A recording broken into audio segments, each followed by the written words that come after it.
The wedding dress had taken Mary Calloway 9 months to dream and 3 to make. She had sketched it at the kitchen table by lamplight after long shifts at the florist shop, ivory silk with jasmine blossoms hand-stitched along the bodice, seed pearls sewn into the hem so they caught the light like morning dew. Every detail chosen by her, every stitch made by her. The first thing she had ever made entirely for her own life. She had walked down the aisle in it an hour ago.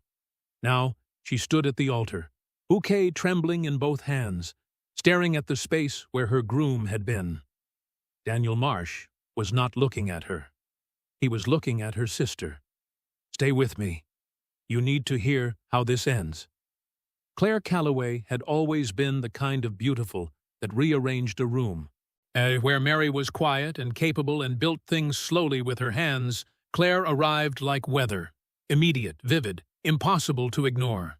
Mary had made her peace with it long ago. She didn't need to be the brightest thing in the room. She only needed to be real. Daniel had chosen her. That was what she had believed. He had proposed under the old sycamore at the edge of town and called her the steadiest thing in his life. She had pressed her face against his shoulder and felt, for once, entirely arrived. She had not noticed his eyes drifting to Claire at Christmas dinners. She had not noticed the private smiles, the hushed phone calls in the back hallway while Mary washed up. She had not noticed because she had been busy stitching and planning and building a life the way she did everything. She noticed now. "I'm sorry," Daniel said. His voice echoed into the rafters. 200 guests went completely still. "Mary, I can't do this." He took Claire's hand. Claire looked at Mary for exactly 1 second. Then she looked at the floor. Mary did not cry. She had learned long ago that crying in public made people pity you, and pity was the last thing she intended to collect today. Not here. Not in the dress she had stitched together seed pearl by seed pearl in the hours before dawn. The priest said nothing. Her mother, seated in the front pew, pressed a handkerchief to her mouth but made no move to stand. She never had.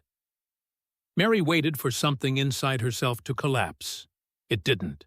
Instead, the numbness sharpened into something cold and clear and almost calm. She thought, "I will not fall apart in front of everyone who came to watch me become his wife." Yeah, she thought, "I made this dress for me, and I am still wearing it." She raised her chin. From the last pew on the left, where a man had been sitting so quietly that not one of the 200 guests had thought to wonder who he was, came the sound of someone standing up. He was tall, dark-haired, broad-shouldered, dressed in plain black that looked less like simplicity and more like a man who had nothing left to prove. He walked down the aisle slowly, without urgency, as though he had already decided how this would end. He stopped at the altar. He looked at Daniel once, a flat assessment, and then looked only at Mary. His expression was not pitying, it was something rarer. He looked at her the way you look at something recognized from a great distance after a very long time. "I'm John," he said, while his voice was quiet, but reached every corner of the church. He extended his hand, not as a demand, but as an offering. "Marry me instead." The silence changed quality entirely. "You don't know me," she said. "No," he agreed. "But I know what I just watched you do. You didn't break. Most people would have broken." She looked at the stranger's open hand. She looked at the empty space where her groom had stood. She thought of 9 months of sketching, 3 months of stitching, and 100 small moments where she had made herself quieter so the room had space for everyone else. She thought, not today. She placed her hand in his. The moment their fingers met, something shifted, subtle and seismic, like a key turning in a lock she hadn't known existed. The candlelight burned a degree warmer. The jasmine on her bodice seemed impossibly more fragrant. "All right," Mary Calloway said, and the story began. No one stopped them. 200 people watched a stranger walk her down the aisle and out the church doors, and not one stood up to say a word.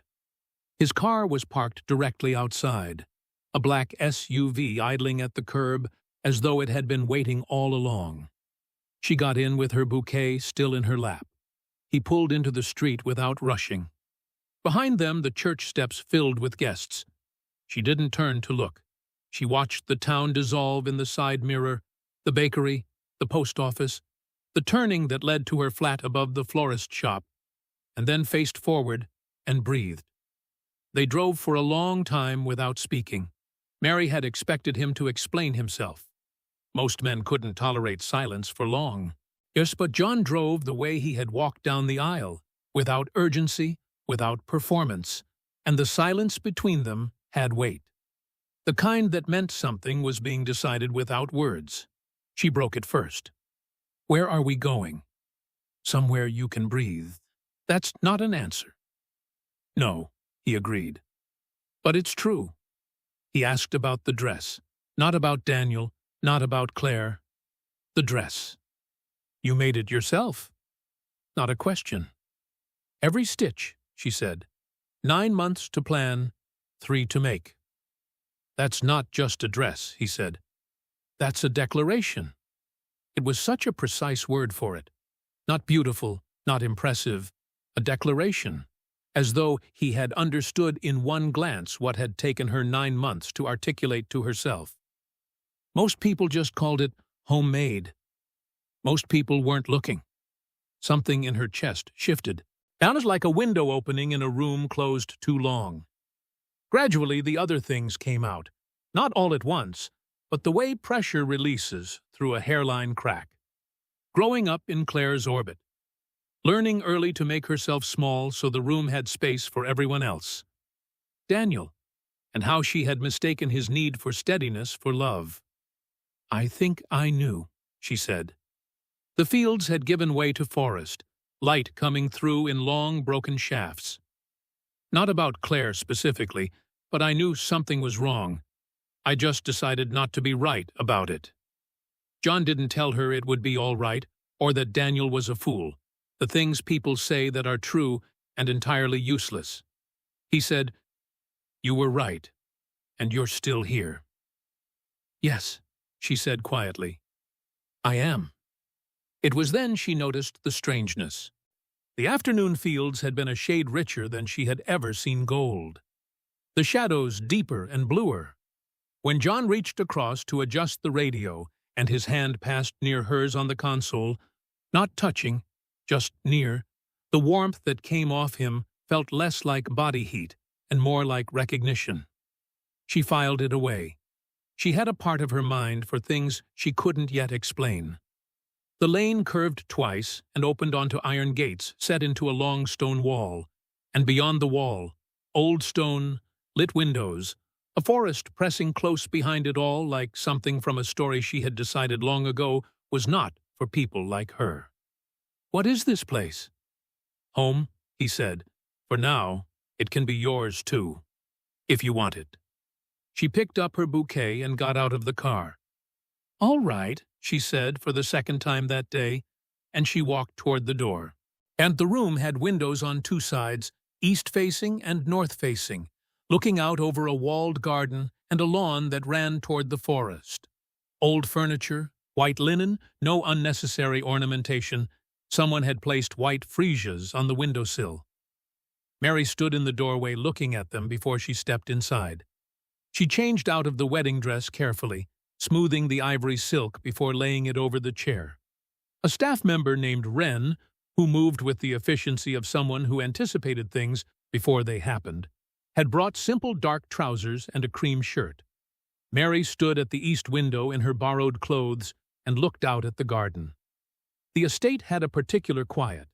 Not empty, she could hear footsteps, low voices, had a purpose, but every person she'd seen moved with a deference toward John she couldn't yet account for.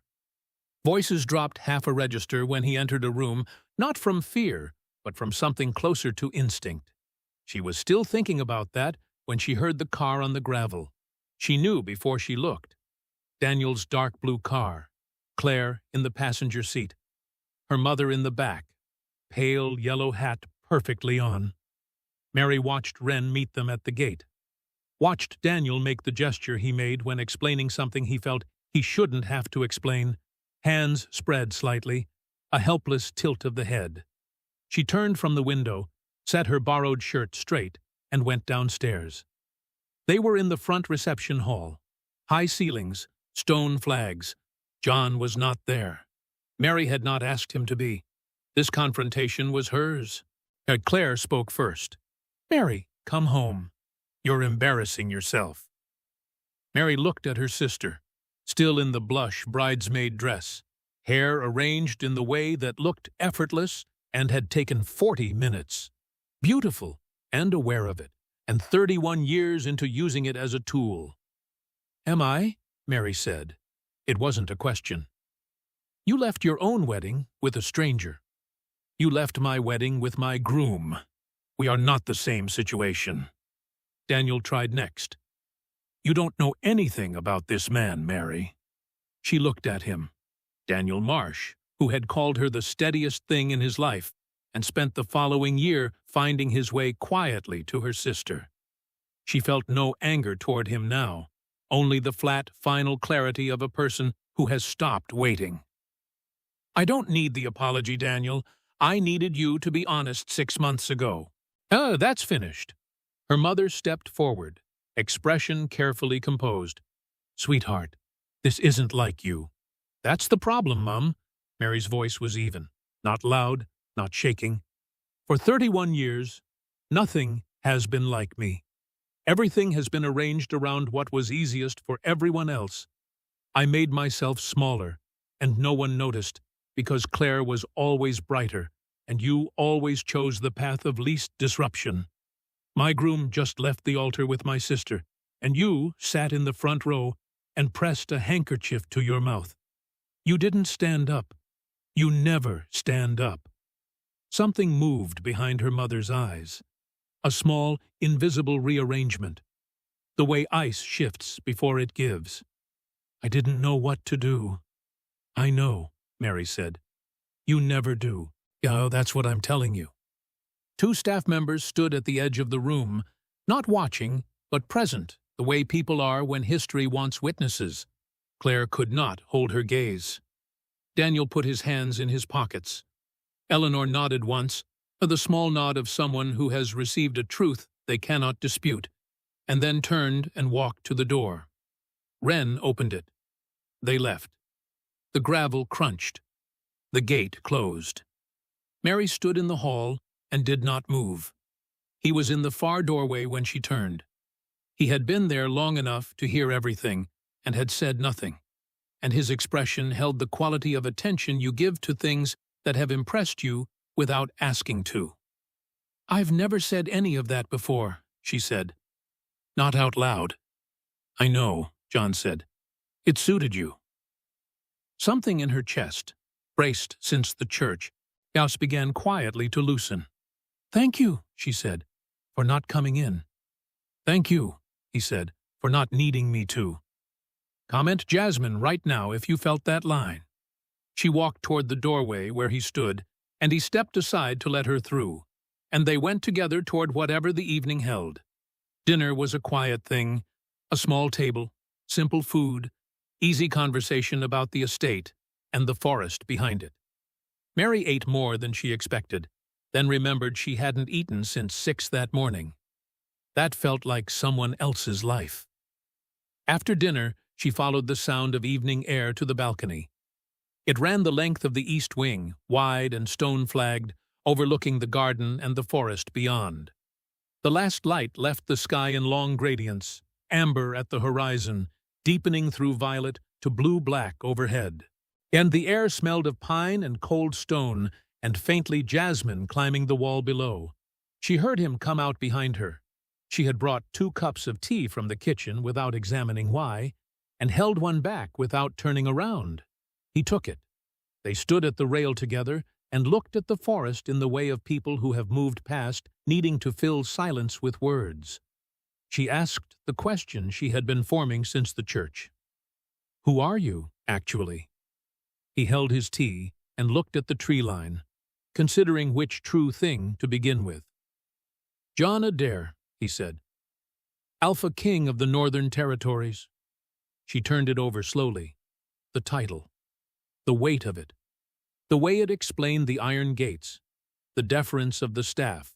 The particular stillness he moved through the world with. The stillness of someone who had never needed to announce himself because the room always already knew. And you were in that church because I was told there was someone worth meeting in that town. I didn't know it would be at a wedding. He paused. Something older than either of us pointed me there. I'll explain that now. He explained carefully, choosing each word like a stone placed deliberately in crossing water. There was a world running alongside the ordinary one, always had been, invisible to most. The Alpha bloodline was one of the oldest lines in it. And when the conditions were right, it carried something rare. The mate bond. Not a choice. Not a decree. A frequency two people shared without knowing until they were close enough to feel the signal. The colors, Mary said. The way everything looked too vivid. Yes, the warmth in the car, when your hand was near mine. Yes, the freesias chosen without being asked. The inexplicable things she had been filing away all day assembled themselves now into a shape she recognized. The bond recognized me, she said slowly. Before I walked through the door of that church. I followed something I couldn't name to a town I had no practical reason to visit, and then I sat in the back row and watched a woman stand at an altar and refuse to break. And I understood. The bond doesn't make a decision for you, he said. It doesn't mean you owe me anything. It means the bond already knows what you haven't finished deciding. You get to choose. And what does the bond know? She asked. That you are exactly who I came looking for. And that I am exactly what you stopped believing existed. The night was very still. The jasmine below released its scent in slow pulses on the cold air. She thought about 9 months of planning and 3 of stitching. The sycamore proposal. The 100 dinners where she hadn't let herself see what she was seeing. Her mother's handkerchief. Claire's 1 second of eye contact. The simplicity of a man who had walked down a church aisle toward her with his hand open. She took a step toward him, not from decision, but because the part of her that had been braced and careful for 31 years had finally, quietly, stood down. He did not move toward her. He waited, the way he had waited through everything, and gave her the whole space between them to cross. I am not going to be a queen who stands in the background. Good, he said. Yeah, I was not looking for that kind of queen. She kissed him. Or he kissed her. Later she would decide it didn't matter, because it had been both of them. The way things happen when 2 people stop resisting a fact that has been true all along. The world didn't explode. It settled. Like a note finally resolved after a very long chord. The night smelled of pine and jasmine and cold stone, and a light came on in the garden below, though no one had gone to turn it on. What happens next? She said. Whatever you want, he said. That's rather the point. Above them, the stars. Below them, the lit garden. Between them, the silence of 2 people who have said the true things and are still standing. 3 months after the wedding that wasn't, Mary Calloway opened the east-facing windows of her studio and let the morning in. She had asked for east-facing windows specifically. In the same tone she had asked for the deep stone sink, the wide work tables, the wall of open cubbies for dried stems and hanging herbs. Wren had noted every request without commentary, and the room had appeared 2 weeks later exactly as described. That had been the first morning Mary understood the life she was building here was going to be allowed to be entirely hers. Morning light arrived at 6:15 and held until nearly noon. In that window, every petal and stem became briefly, intensely itself, the kind of light she had spent 12 years chasing in a rented shop where the sun came through for 40 minutes at best. She had sold that shop cleanly, at a fair price, to the young woman who had never been able to hide how much she loved it. Good things should go to people who cannot hide that they love them. The commissions had arrived before she finished unpacking. 3 villages, then 5. The great hall dressed for the winter solstice, 60 arrangements built around white birch and blood-red berries she sourced from the forest at dawn. John had stood in the doorway when it was finished and said it was the most alive a room in this estate had ever looked. She had taken that as the precise compliment it was. An invitation to exhibit at the Northern Guild's spring showing arrived last Tuesday in an envelope so heavy it felt like a small obligation. She sat with it for a full day before writing back to accept. Claire and Daniel had married quietly 6 weeks after the church. Her mother attended. Mary sent flowers, white lisianthus and pale green hellebores. I am gracious and entirely without subtext, because she was not a person who withheld beauty as punishment, and because she was no longer afraid that grace would be mistaken for weakness. She had said everything that needed saying in a stone reception hall 3 months ago. There was nothing left in that chapter but the last clean page. John came to the studio most mornings around 9. He didn't announce himself. He brought coffee, always the right temperature, and sat in the corner chair, the one she had placed there without admitting why, and read or worked through correspondence while she built things with her hands. He never told her what to make. He never offered opinions unless she asked, and when she asked, he gave them plainly and without flattery.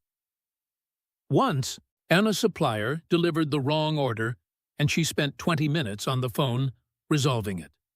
When she hung up, he refilled her coffee without a word. It was such a small thing. She thought about it for 3 days. That was the shape of it. Not rescue, not ceremony. He was present, honest, and staid, and that turned out to be everything she had been looking for without ever having the right word for it. On this particular morning, she was finishing an arrangement of jasmine, ivory blossoms on long arching stems, the same flower she had stitched into her wedding dress by lamplight in a kitchen that belonged to a life she didn't live anymore. Not for a commission, for the studio, for the stone windowsill where the morning light would find it every day at 6:15. She placed the last stem, stepped back, looked at it. It was the best arrangement she had ever made. She knew it the way she had known the dress, that quiet, unargued certainty when a thing is finally exactly what it was meant to be. John came in at 9 with the coffee. He looked at the arrangement for a long moment. "Same flower as the dress," he said. "I know," she said. He looked at it a moment longer, then looked at her. "It's beautiful." "Yes," she said simply. "It is." She turned to the east window. The morning light came in at that low angle that made everything it touched look chosen, deliberate, entirely itself. The jasmine caught it and gave it back warmer than it arrived. Behind her, John settled into the corner chair. The quiet of the studio reasserted itself around them both. She had stood at an altar in a dress 9 months in the making, and the man she trusted had turned away.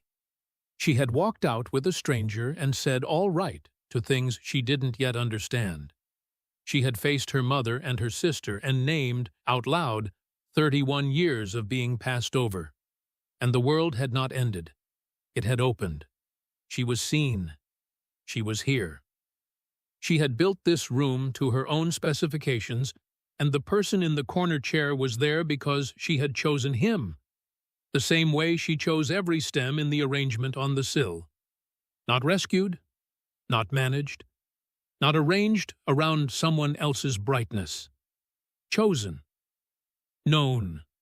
Entirely, finally, her own. If this story found you at the right time, share to others, and subscribe for the next one, because she is not the last woman who needed a day like this.